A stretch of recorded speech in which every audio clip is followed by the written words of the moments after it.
오늘 말씀을 보기 위해서는 이제 이상 중에 보이신 하나님의 이제 그 환상도 좀 볼 필요가 있는데, 이제 하나님께서 에스겔에게 그 어떤 환상을 보여주시는데, 그 이스라엘 땅에 바로 이 성읍 같은 것을 이렇게 보여주며 네가 본 것을 전하라고 얘기를 하십니다.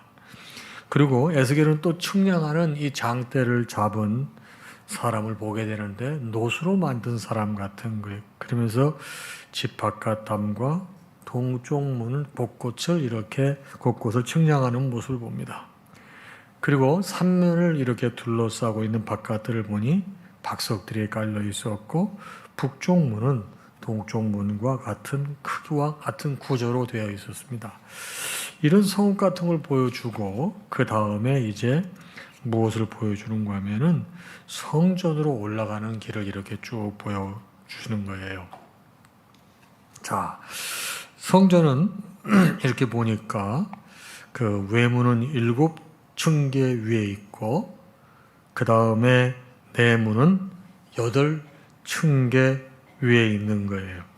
안쪽 이 북문 안에는 번제물을 씻는 방과 또 제물을 잡는 두 종류의 상들이 있었고 또 제사장들을 위한 방이 있고 북문과 남문 곁에 있었습니다. 에스겔은 또 이제 성전 밖을 보고 그 다음에 성전 안뜰과 제단과 현관을 보게 되는 거예요. 자, 그러니까 이제 오늘 말씀이 이제 이어지게 되는데 어떤 성읍 같은 거를 보고 그 다음에 성전을 보고 그 다음에 오늘은 성전 본체에 이르게 되는 거예요. 그림이 그려지세요? 크게 성읍 같은 게 있고 그 안에 성전이 있고 그 안에 바로 성전 본체가 있게 되는 거예요. 그래서 어제 말씀까지는 성전을 이제 포괄적으로 봤고 오늘은 성전 본체로 들어가는 것을 에스겔이 보는 거예요. 성전 본체에 들어가 보니까 내전과 외전 그리고 삼면을 둘러싼 3층 골방이 있는 거예요. 외전은 성소를 말하고 내전은 지성소를 말하는 거예요. 그러니까 성전 안에 이제 성소가 있는데 거기에 이제 성소와 지성소로 구분되지 않습니까? 그리고 그 동서남북이 있는데 3면이 있는데 동남북에는 3층의 이 구조물이 있는데 이 구조물은 전부 벽에 붙어 있어요. 그리고 위로 올라갈수록 건물이 넓어요. 그러니까 추측하는데 밑에는 이렇게 건물을 지었다고 보면 돼. 이게 성전 벽이라고 하면은 이렇게 지었다. 그러니까 밑에는 방이 작고 그 다음에 올라갈수록 방이 커지는 거예요. 3층에 올라가면 제일 넓어요. 근데 이거는 이 벽하고는 딱 막혀 있어요. 그래서 성소나 지성소에서는 이 방들을 들어갈 수가 없고 밖을 통해 들어가야 되는데 밖에서도 제 1층에서 2층으로 2층에서 3층으로 이렇게 가게 되어 있습니다. 근데 특징이 뭐냐? 동, 남, 북에는 이렇게 방들이 1층, 2층, 3층에서 30개 있어가지고 모두 90개가 있는데 문제는 뭐냐? 서쪽에는 그런 방들이 없어요. 서쪽에는 그냥 딱 건물만 하나 있는 거예요. 바로 서쪽 건물과 이제 성전 내벽의 마감을 보게 되는데 그건 제가 조금 더 설명하기 왜 거기에는 방이 없고 건물이 있었을까? 그리고 이 성전 내벽을 보니까 거기에는 그룹들과 그 다음에 이제 종려나무 한 그루가 새겨진 널빤지로 마감을 했어요. 여기 우리가 이제 솔로몬 성전과 이 에스겔이 바라본 성전의 모양이 판이하게 다른데 제가 조금 있다가 솔로몬 성전을 설명하도록 하겠습니다. 그리고 성전 안에는 나무 제단이 있었어요. 나무 제단. 금 제단이 아니에요. 나무 제단이 있고 내전과 외전에 바로 성소와 지성소에 각각 문이 있었던 것이 오늘 우리가 본 성경 전체 내용이 되겠습니다. 자, 이걸 일일이 다 읽게 되면 여러분 이해가 되시겠어요? 제가 이렇게 설명해 주니까 훨씬 쉽게 이해가 되시지. 자, 그럼 솔로몬 성전을 좀 말씀드리겠는데 솔로몬 성전은 여러분 아시다시피 다윗 왕이 성전을 짓고 싶었지만 하나님은 허락하지 않으셔서 이 아들이 지었어요. 이 솔로몬 성전을 지을 때 감독자만 무려 3,300명이 동원이 됐고 인부만 무려 10만 명이 동원이 됐습니다. 인부가 10만 명. 그리고 성전 건축 기간이 7년이에요. 이 규모며 이 마감 자재 등은 상상할 수 없을 정도로 화려하고 고급 건물이었습니다. 이 성전이 헌납된 지 34년. 그러니까 솔로몬이 죽은 지 5년이 지나온 후부터 이 솔로몬 성전의 영광이 쇠퇴하기 시작합니다. 먼저는 애굽왕 시삭이 이스라엘을 침공을 해서 성전 기물들을 엄청나게 많이 약탈을 합니다. 두 번째로는 BC 707년 바로 이 애굽왕 시삭이 성전을 약탈한 지 약 130년쯤 지나고 난 다음에 유다왕 아하스가 성전에 남은 보화들을 다 챙겨가지고 아수르 왕 디글렛 벨레셀에게 조공을 합니다. 이렇게 해서 영화가 쇠요. 그 다음에 BC 586년, 126년 후에 이 바벨론 왕 느부갓네살이 1차, 2차, 3차 침공을 할 때 3차 침공이 586년. 그래서 완전히 유다가 망하지 않습니까? 그때 예루살렘 성이 함락됨으로 남유다가 멸망하는 거예요. 그때 거기에 그나마 남아있던 모든 보물들을 이 느부갓네살이 전부 가지고 가고 그 성전을 불질러 버려요. 그래서 솔로몬 성전이 없어지는 거예요. 자, 솔로몬 성전이 없어지고 난 다음에 이제 이 에스겔에게 하나님께서 성전에 대한 환상을 보여주시잖아요.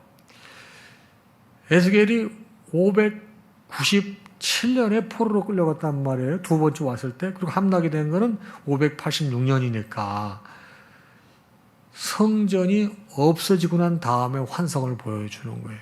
자, 근데 여기에는 이제 이 금으로 되어 있지 않고 널빤지로 되어 있는 게 특징이에요. 제가 조금 이따 자세히 설명을 하겠습니다. 자, 그러면 오늘 아침 이 말씀은 이 성전의 이 모습은 이 본 성전, 본체의 모습은 여러분과 저에게 어떤 가르침을 주고 있느냐 이 말이에요. 먼저 성전 본체의 구조를 보게 되면 성소와 지성소로 구분되어 있지 않습니까?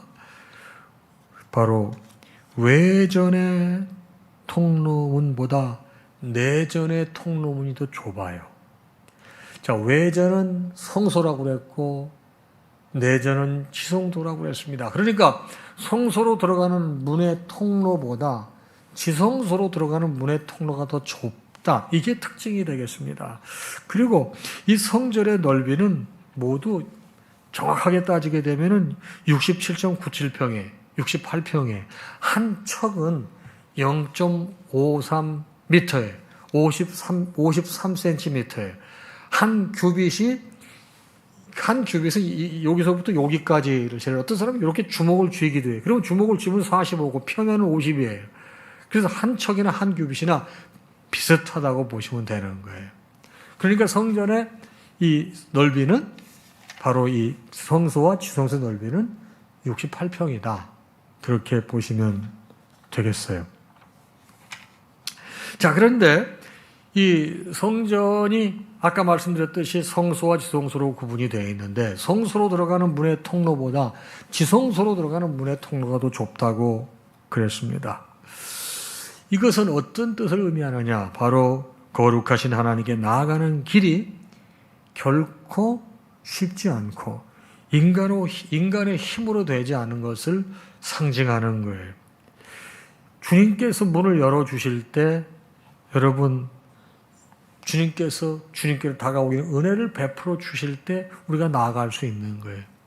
자, 하나님 앞에 나아갈 때 당시 대제사장들이 1년에 한 번 지성소에 들어갔는데 그 사람이 거룩하지 못하면 죽는 거예요. 하나님의 은혜가 없을 때 담대하게 은혜의 보좌 앞에 나아갈 수가 없는 거예요.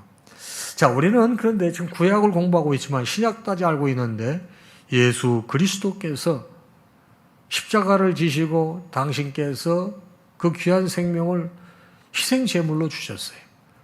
그래서 성소와 지성소를 가로막고 있었던 휘장이 찢어짐으로 우리는 그 은혜에 입입어서 주님 앞에 담대히 나아갈 수 있는 큰 은혜를 얻게 됐다는 거예요. 그런데 우리가 주님 앞에 나아갈 때 죄인된 심정으로 나아갈 수가 없는 거예요. 그래서 아버지 앞에 나아갈 때 늘 회개의 열매가 있어야 되고 주님 앞에 나아갈 때 나의 모습을 돌이켜볼 수 있는 그런 마음의 자세가 있어야 됨을 이렇게 표현해 주는 거예요.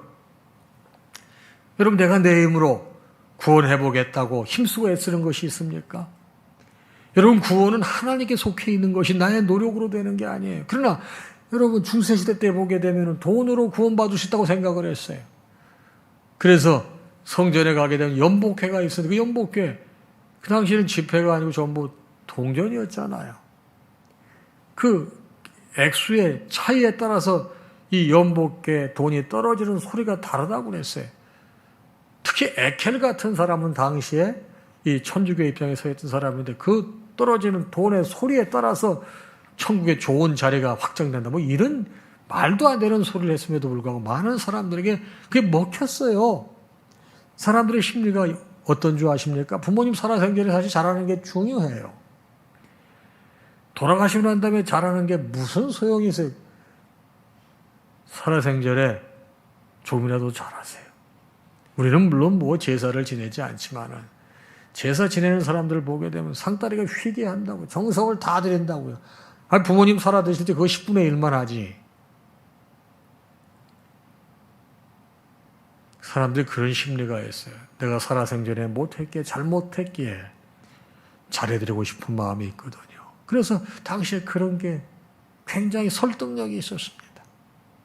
그런데 그렇게 노력한다고 우리가 구원받는 거 아니에요. 오직 주님의 은혜만이 우리를 주님 앞으로 가까이 나가게 할 수 있는 거예요. 그래서 바로 이 성소와 지성소 들어간 통로의 문이 점점 좁아진다는 거예요. 주님의 은혜만이 우리가 주님 앞에 가까이 나아갈 수 있다는 사실을 잊어서는 안 되겠습니다. 두 번째는 뭡니까? 서쪽 건물과 성전 내벽 마감. 제가 아까 말씀드렸습니다. 성전 본체의 동, 남, 북에는 1층, 2층, 3층 그리고 각기 10개씩 방들이 쫙 있어가지고 90개의 방이 있다고 그랬는데 서쪽만큼은 그런 작은 방들이 있지 않고 건물이 있었다고 말씀드렸습니다. 왜 그럴까? 완전히 차단하는 역할을 해서 이거는 서쪽 벽에 바로 뭐가 있냐면은 지성소가 있어요. 그러니까 서쪽 사람이 이렇게 충분히 이렇게 왔다 갔다 하지 못하도록 건물을 완전히 차단을 시킨 거예요. 이건 무슨 말씀을 하고 있는 것입니까? 절대로 지성소에는 함부로 갈 수가 없는 거예요. 오로지 제사장만이 들어갈 수 있는데 여러분, 오로지 지성소에 들어갈 수 있도록 만드신 분이 누구예요? 예수 그리스도예요. 예수 그리스도. 구원에 이르는 유일한 길은 예수 그리스도 외에는 없음을 상징하는 거예요. 다른 이름을 우리에게 주신 일이 없습니다. 그리고 성전 내벽 마감을 보게 되면은 이 그룹들과 종려 나무들이 있다고 말씀을 드렸습니다. 그거는 뭐를 의미하는 거예요? 하나님의 영광을, 생명을 상징하는 거예요. 그룹은 영광이고 종려나무는 생명을 상징하는 거 아니겠습니까? 바로 예수에게 영광이 있고 예수에게 생명이 있는 거예요. 그래서 성전 구조가 평범한 것 같지만 거기에 다 그런 의미가 있어요. 그리고 그것을 에스겔에게 보게 한 다음에 그걸 어떻게 하라고 그랬어요? 전부 알려주라고 그랬잖아요. 네가 본 것을 전부 백성들에게 말하라고 그랬잖아요. 지금 백성들이 무슨 상태에 있어요? 포로 상태에 있는 거예요. 자기도 포로예요. 아직 포로 상태에 있지만 희망과 소망을 주기 위해서 이런 말씀을 주는 것이죠. 그 다음에 마지막 안에 보게 되면 성전 안에 나무 제단과 문들이 있습니다. 특별히 나무 제단. 자, 솔로몬 제단은 전부 금 제단으로 된다. 여기는 왜 나무 제단인가? 솔로몬 제단 아까 설명해 드렸어요. 솔로몬 제단과 성전과 에스겔이 본 성전의 근본적인 차이점은 딱 한 가지예요. 다 유사하지만 제단이 나무 널빤지로 되어 있어요. 솔로몬 성전은 전부 금으로 되어 있어요. 이건 도대체 뭐를 의미할까? 이거는요, 솔로몬 성전에는 분향하는 금단과 진설벽을 놓는 금상이 있었지만은 에스겔 성전에 나무 제단이 있어요. 그리고 거기에는 그룹들과 종려나무 하나가 있었고, 이것이 상징하는 것은 아까도 말씀드렸듯이 여호와의 영광과 바로 생명을 말하는 거예요.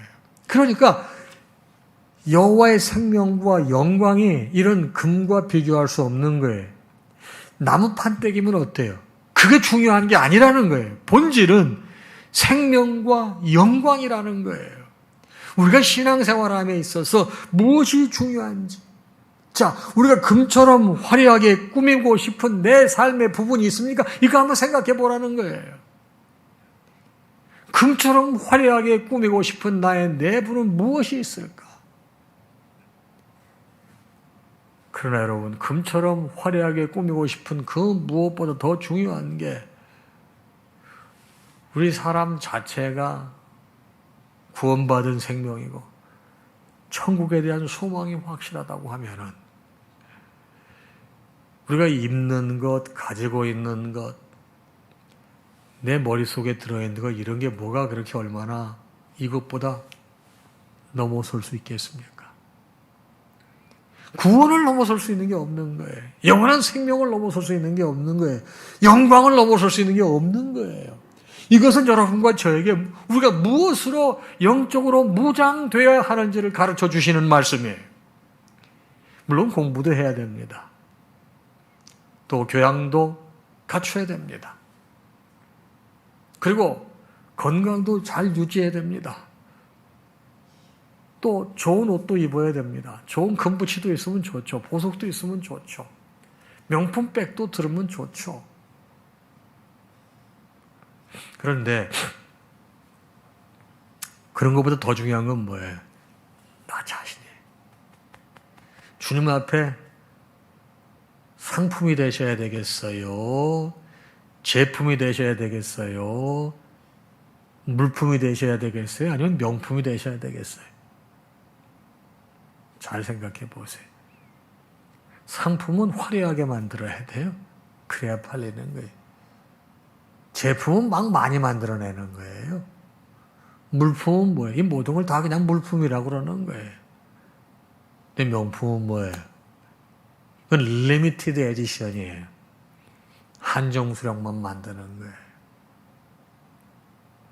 여러분, 우리가 하나님 앞에 명품 인생 아닙니까? 여러분, 우리가 하나님 앞에 명품 인생이라고 내가 뭘 걸치든, 뭘 가지든, 그게 무슨 대수예요? 여러분, 삶 자체가 명품인 사람은 그런 게 그렇게 부럽지 않습니다.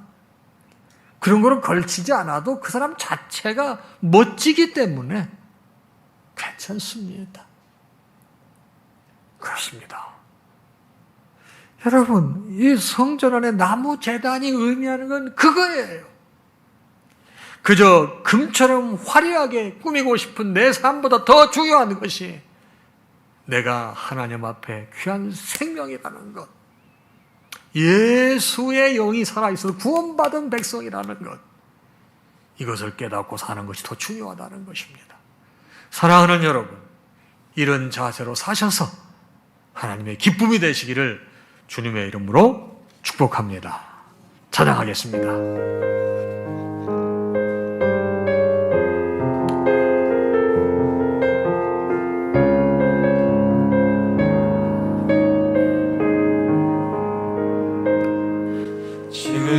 우리는 마음을 아파요.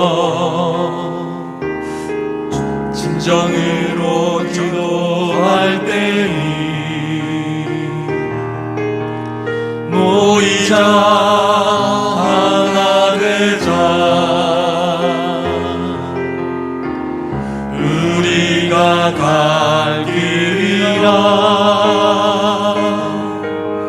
찬양과 온 마음과 정성을 다해 기도와 주님께서 기도하신 것처럼 말씀 속에 권능으로 임하시니 사랑으로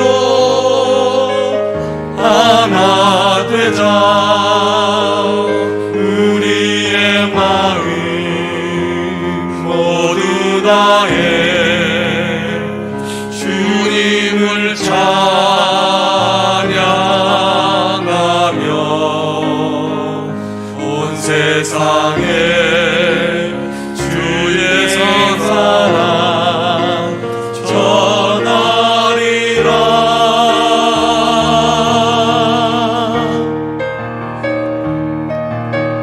일어나 새벽을 깨우리라. 지금 너희가 기도할 때이 일어나 새벽을 깨우리라.